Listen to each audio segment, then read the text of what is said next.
طريقة عمل الزلابية المقرمشة. تعتبر الزلابية من أشهر الحلويات الشرقية على الإطلاق.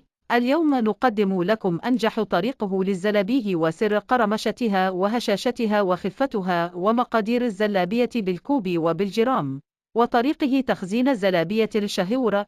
أتمنى أن الوصفة تنال إعجابكما.